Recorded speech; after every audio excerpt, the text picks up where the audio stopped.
E aí pessoal, tudo bom com vocês? Bem-vindos a mais uma aula 6, e o capítulo novo, que é o capítulo 4, pessoal, ainda na unidade de matéria e energia. E o capítulo 4 é muito legal, que é materiais sintéticos. Na aula de hoje a gente vai estudar um pouco sobre esses materiais sintéticos e que materiais seriam esses. Então, bora lá. Para começar, pessoal, o que é um material? Nós chamamos de material tudo aquilo que possui matéria. Aí, professor, mas o que é matéria? Lembra lá, capítulo 1, matéria é tudo que tem o quê? Massa e ocupa um lugar no espaço. Então, tudo aquilo que tem massa e ocupa um lugar no espaço é uma matéria. E aí, um material é tudo que tem matéria. Então, por exemplo, o controle ele é um material, a televisão, a mesa, o pincel e por aí vai. O material ele é a matéria que o homem cria, que o homem estuda, que o homem utiliza. Então, no dia a dia, a matéria ela está presente aí em vários materiais que o homem manipula. Então, no plástico, no vidro, na madeira, enfim. O material é tudo aquilo que possui matéria e que o homem manipula, que o homem usa aí para o seu dia a dia, que o ser humano estuda, ok? E seguindo aqui, a matéria ela pode ter aí duas origens, ela pode ser classificada com duas origens. A origem 1, que é a origem natural, e a origem 2, a origem sintética. Como assim, professor? Os materiais naturais são materiais que são provenientes da natureza, são materiais que saem da natureza. Como assim? A madeira, o algodão, entre outros. Tudo aquilo que vem da natureza é um material natural. Então, frutas são naturais, legumes, verduras, tudo aquilo que vem da natureza é um material natural. E tudo aquilo que o ser humano produz de maneira artificial, de maneira sintética, ele vai ser um material sintético. Então, por exemplo, o plástico ele é um material sintético. Ele não vem da natureza. Ele é produzido de maneira artificial em laboratório pelos seres humanos. E nós vamos ver aqui que os dois têm alguma coisa em comum. Os materiais sintéticos naturais, eles vão ter aí alguma coisa em comum. Mas que coisa em comum será que é essa? E vamos ver que são os polímeros. Então, polímeros, pessoal, o que são polímeros? Então, professor, o que é polímero? Bora lá. Polímeros são macromoléculas. Professor, o que é macromoléculas? Macro vem de grande, então lembre, macro é grande.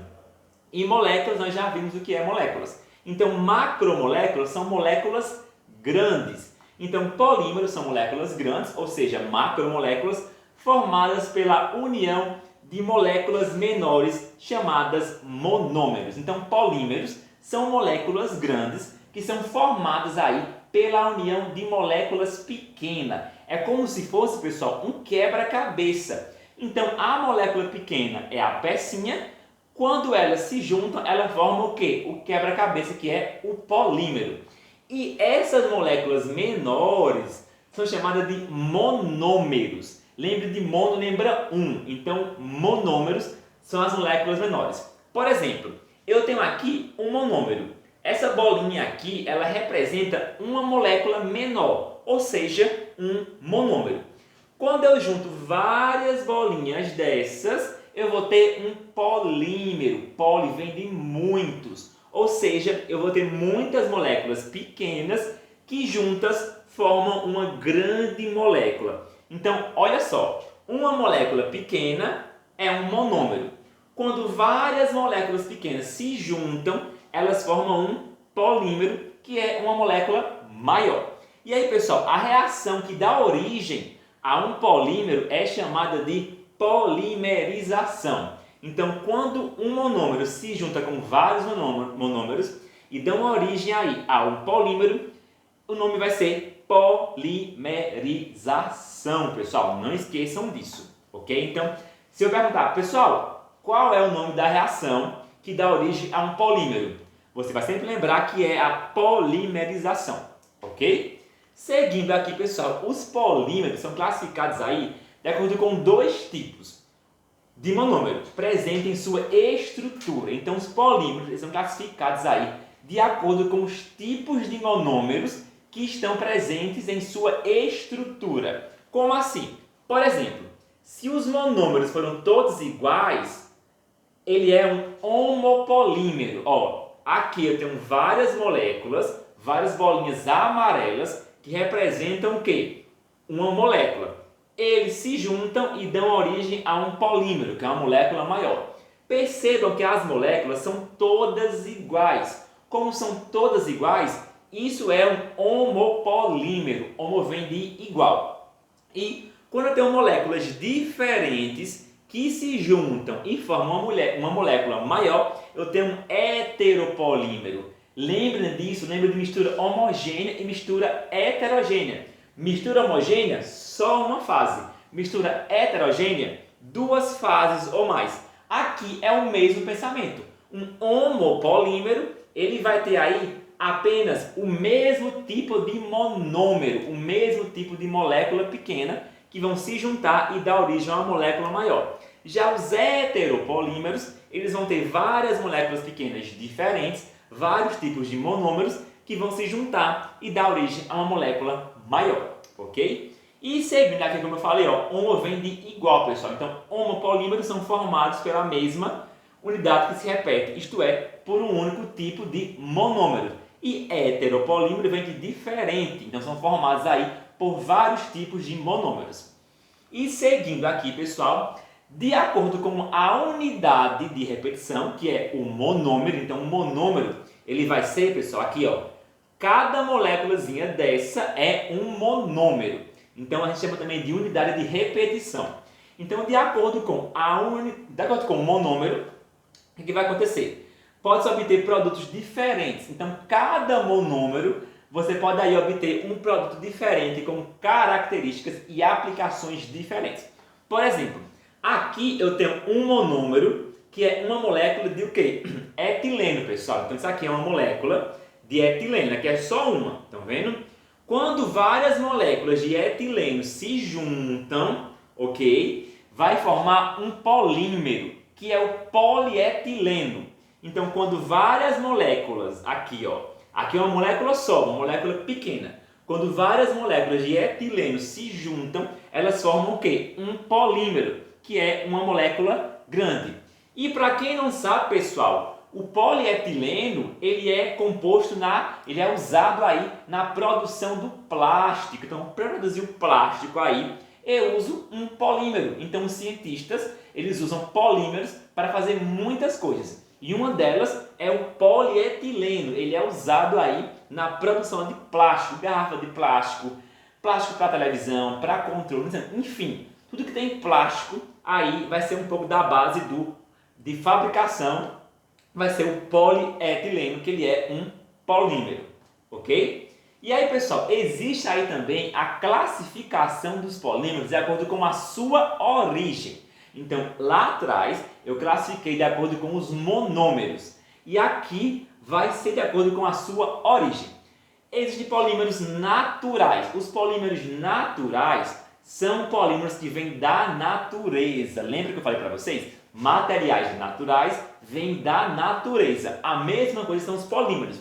Os polímeros naturais, eles vêm da natureza. Eles não são artificiais. Por exemplo, aqui nós temos o látex. Então, para quem não sabe, o látex, ele é a matéria-prima da borracha.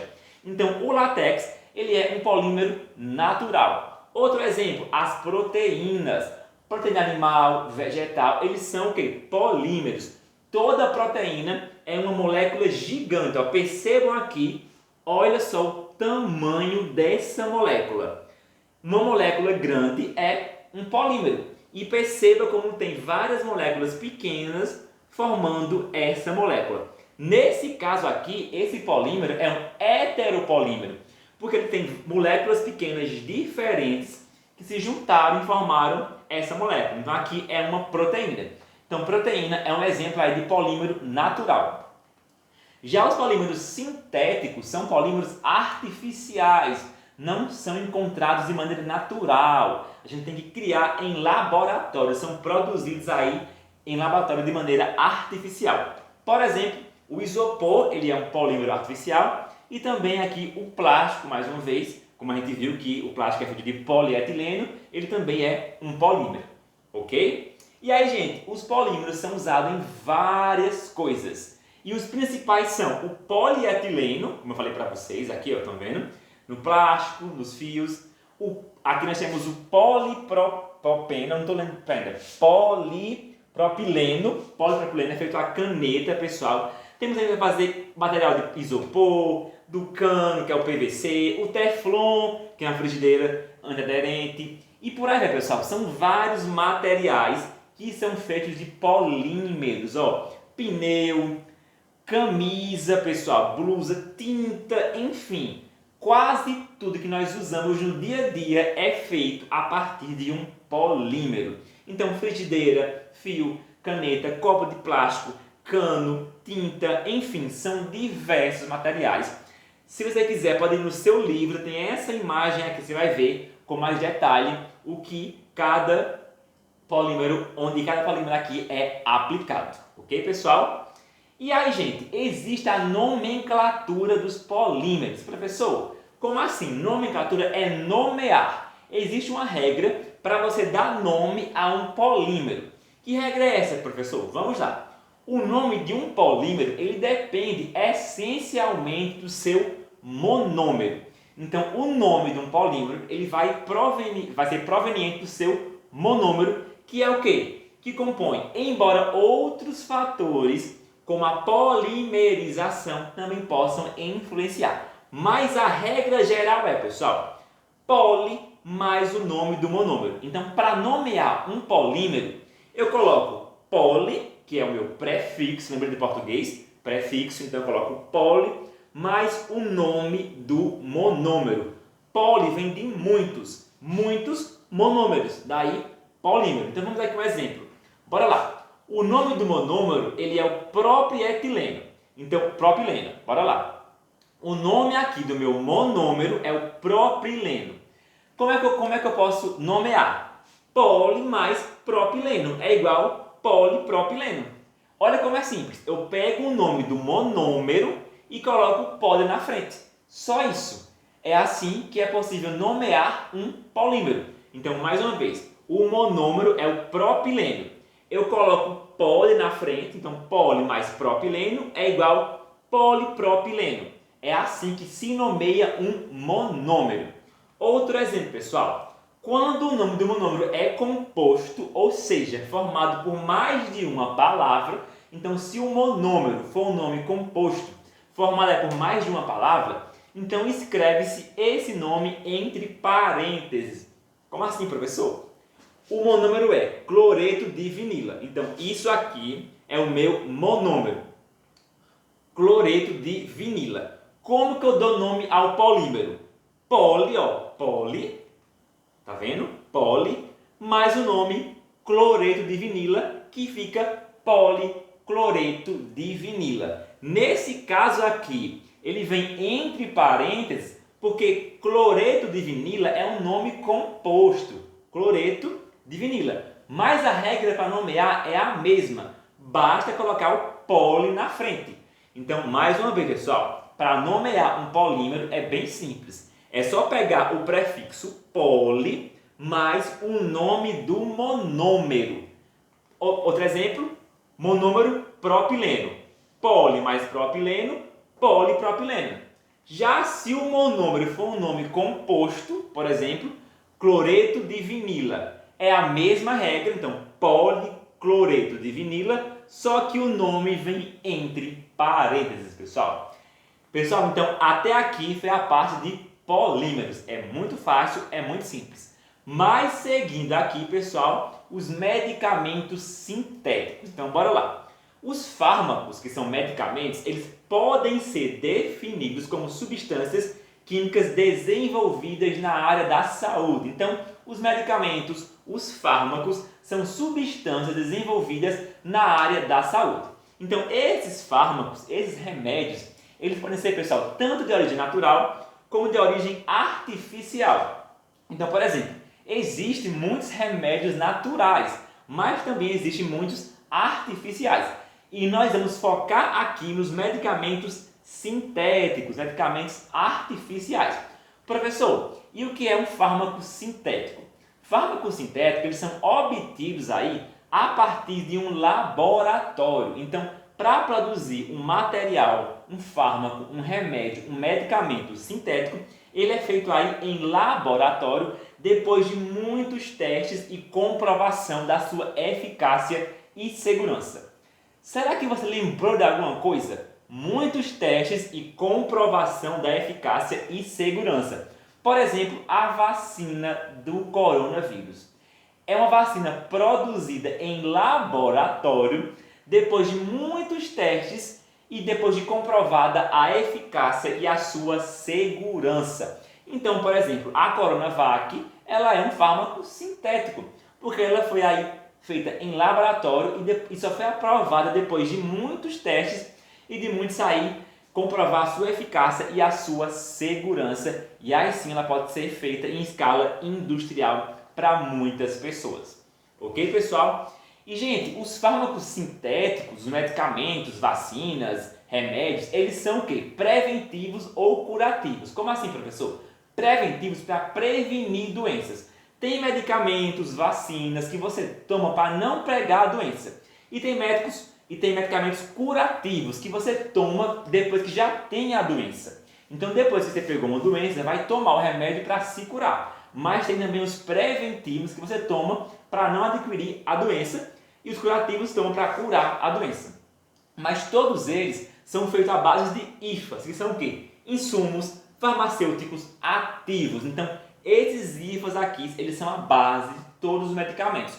Por exemplo, para produzir a Coronavac ou seja lá qualquer vacina que for, precisa de insumos farmacêuticos ativos. E é por isso que está atrasando tanto a vacina no Brasil, porque o Brasil não produz IFA, ele tem que exportar IFA de outro lugar. E o IFA ele é a base para fazer a Coronavac, para fazer a vacina de Oxford, enfim, outras vacinas dependem do IFA. Só que o Brasil não produz o IFA, ele tem que comprar, tem que pegar de outros países. Então, por isso que demora tanto para fazer uma vacina, porque tem que chegar ao IFA, fazer a vacina e aplicar nas pessoas. Ok, pessoal? Mais de 80% dos remédios do mundo são sintéticos. Então, mais aí, grande parte dos remédios do mundo todo são de origem sintética, ou seja, artificial, pessoal. E aí, gente, quanto à origem dos fármacos. Então, os fármacos, toda vez que eu falar fármacos, eu estou falando de remédios e medicamentos. Então, os fármacos eles podem ser naturais, ou seja, inorgânico, origem animal, origem vegetal, ou sintéticos de origem intermediária, que são produtos de fermentação e resultantes de engenharia genética, por exemplo, a insulina recombinante. Então, a insulina é um exemplo de um fármaco sintético. Ela vai o quê? Ela vai reproduzir ali a insulina que o nosso corpo libera. Ok, pessoal? E depois de ver tudo isso aqui, depois de ver polímero, depois de ver remédio, o que vai acontecer? Vamos ver impactos ambientais, impactos socioambientais. Né, professor? O que polímero, o que remédio tem a ver com impactos socioambientais? Bora lá, pessoal, voltando. Lembra que eu falei para vocês que os polímeros, eles são feitos para produzir vários materiais? Então, basicamente, muita coisa que existe é feito de polímero. Então, o teflon, a camisa, a caneta, o plástico. Então, muita coisa que existe é feita à base de um polímero. E para fazer isso, tem que ter o quê? Indústrias. Então, para fazer polímero, para fazer plástico, para fazer camisa, tem que ter indústrias, laboratórios. E, infelizmente, essas indústrias, laboratórios, quando não são fiscalizadas, controladas e bem treinadas, elas podem aí acabar causando um impacto socioambiental, inclusive para produzir remédios. Mas atenção, pessoal, esses impactos eles só vão acontecer aí se as indústrias, os laboratórios não forem bem cuidados, não houver aí uma fiscalização intensa, um pessoal treinado. Mas se não houver isso, vai acabar acontecendo acidentes que vão gerar uns impactos socioambientais. Então, bora lá, pessoal. Os impactos socioambientais, eles representam as alterações sofridas pelo meio ambiente que foram consequências de determinadas ações dos seres humanos. Ou seja, impactos socioambientais é quando o meio ambiente ele é impactado de maneira negativa através das ações dos seres humanos, fragilizando a qualidade de vida, a saúde, a economia, a urbanidade, enfim, muitas coisas, colocando a sociedade em risco. Então, toda vez que existe um impacto na natureza e quem fez foi o homem, esse impacto ele vai gerar um risco para a humanidade, para a saúde e por aí vai, pessoal. Mas atenção, gente, eu não quero que vocês vejam a química como algo ruim. A química é uma ciência. Então, a química ela é uma ciência que estuda a matéria, a energia e suas transformações. Mas quem manipula a química é o ser humano. Então, o que é ruim não é a química é boa. Então, tudo que existe no mundo é feito de química. Eu, você, a comida, o plástico, enfim, tudo que existe no mundo é feito o quê? Tem compostos químicos. Então, a química ela não é ruim. A química ela é uma ciência, mas o ser humano que vai manipular a ciência, esse sim, ele pode aí acabar acarretando alguns desastres, mas a química ela não é ruim, ok, pessoal? Porque tudo que existe no mundo é formado a partir de compostos químicos. Então você, eu, a natureza, tudo tem composto químico. Então a química é uma ciência que vai estudar aí a matéria, a energia e as suas transformações e propriedades. O que vai ser ruim é quando o ser humano ele não consegue utilizar a química da maneira adequada e aí vai causar alguns impactos socioambientais, como por exemplo, pessoal, na atmosfera. Como assim, professor? Existem aí algumas fábricas que vão liberar para a atmosfera gases tóxicos, gases prejudiciais, e isso pode acabar prejudicando a atmosfera. Então, geralmente, um lugar que tem muita indústria é um lugar que tem um ar poluído. Então, São Paulo, por exemplo, São Paulo é um lugar que tem muita indústria e tem um ar bastante poluído. A China, por exemplo, alguns países da China, enfim, alguns Estados Unidos. Então, países que têm muita indústria acabam que tem uma poluição do ar. Outro exemplo são os recursos hídricos, pessoal. Ou seja, jogar lixo no rio, jogar esgoto no rio vai contaminar o rio. Então, se uma indústria, uma casa, ela joga no rio um esgoto sem tratamento, ela vai aí estar prejudicando o rio. Vai matar os peixes, matar os seres vivos que ali vivem, inclusive vai afetar também os seres humanos. Porque imagina só beber essa água aqui. Então, quando a indústria ou ser humano qualquer, uma casa residencial, ela joga no rio lixo tóxico, esgoto, qualquer tipo de lixo, ela vai acabar danificando ali aquele lugar para quem mora lá, para os peixes, para as algas e também para os seres humanos que não vão conseguir aí beber essa água. Outro exemplo são os locais isolados. Geralmente, um local que é muito vazio ou isolado é feito de lixão. Então aqui o exemplo é um lixão. Olha só o tanto de lixo aqui. Olha para isso. Aqui em Petrolina, antigamente, tinha um lixão que era assim, ó. Hoje em dia, está aí um lugar que é para tratar o lixo, mas no passado existia um lixão enorme feito esse. Outro exemplo são espaços urbanos. Espaços urbanos geralmente são poluídos. Ou seja, Petrolina é uma cidade, ela é poluída. Não tanto quanto São Paulo, porque ela tem muita indústria, mas também é. Por quê? Devido à fumaça dos carros. Então, escapamento de carro, de ônibus, de caminhão, tudo isso vai soltar para a atmosfera gases prejudiciais ao nosso ar. Então, qualquer espaço que seja urbano, que tenha casa, prédios, carro, ele vai ser aí um espaço poluído em algum grau. Então, por exemplo, Petrolina ela tem um rio poluído, então o esgoto de alguns lugares vão para o Rio de São Francisco e também os carros, as motos, os ônibus e algumas indústrias acabam poluindo o nosso ar. E por fim, pessoal, tudo isso vai gerar impactos nos seres vivos. Olha só para isso, pessoal. Isso aqui são imagens reais de seres vivos que foram aí prejudicados graças à ação do homem. Olha, essa aqui tem uma foca, eu tenho um pássaro, uma tartaruga que tem um saco na cabeça, a foca presa com uma rede aqui, ó.